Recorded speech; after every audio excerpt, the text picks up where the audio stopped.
And Vice President Kamala Harris is also busy on the campaign trail today. She is set to hold an event in Michigan before participating in a live stream with Oprah Winfrey this evening. Correspondent Caitlin Huey-Burns is following the Harris campaign for us in Detroit. So, Caitlin, what can you tell us about this live stream with Oprah tonight? Hey, Lana, good to see you. Well, 6.5 weeks until Election Day. That's when you start bringing out the star power to make your closing arguments. As you remember, Oprah endorsed Kamala Harris. She spoke at the Democratic National Convention in Chicago and is hosting this live stream event. It's also going to have a live audience of about 400 people here in Detroit. The focus really in terms of this event is particularly on turning out black women voters. And so that's going to be a focus there tonight. But Michigan is a key battleground state. There's a reason why I've been here all week. Donald Trump was just here a couple of days ago. Harris is coming here today.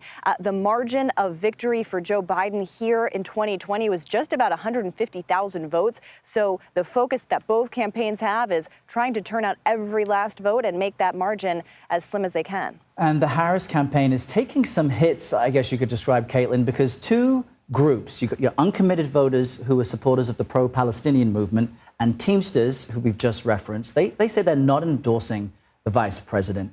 Are these groups that she was really counting on, and how much of an impact is the lack of their support, considering polling shows people feel that she did win the presidential debate?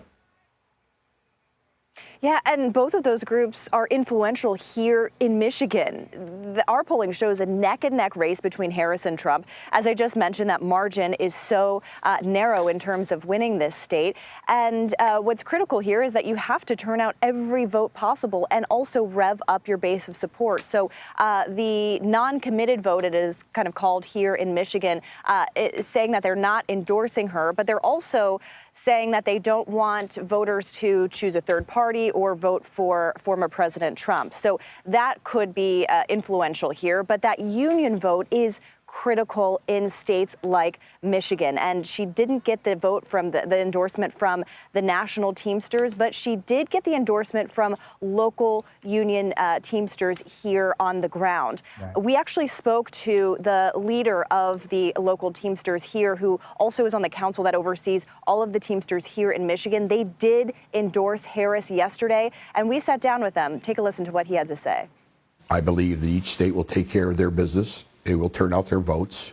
Michigan, we will focus for another 47 days, every day of the week, to make sure that all of labor unions in the state of Michigan are working together for one common cause to make sure we elect Kamala Harris and all the down ballot Democrats that are running in Michigan. So, guys, this really speaks to kind of the nuances of the union vote, which is critical here in Michigan, Pennsylvania, Wisconsin, those states that could determine the presidency. You have kind of the national organizations having their point of view, and then the local on-the-ground organizations having another. And I'll say the same about the Trump side. The UAW, United Auto Workers Union, which, of course, is influential here in a state like Michigan, which is synonymous with the auto industry. That national union endorsed Harris, but we've been talking to voters on the ground.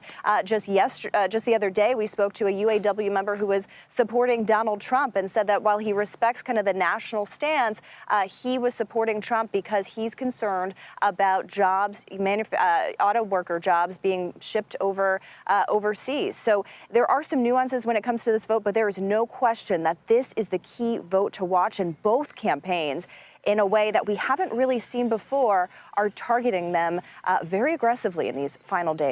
Well, and Caitlin, I just want to ask you one other question, because tomorrow Harris is set to deliver a speech focused on reproductive rights in Georgia. That's been a key point for her campaign.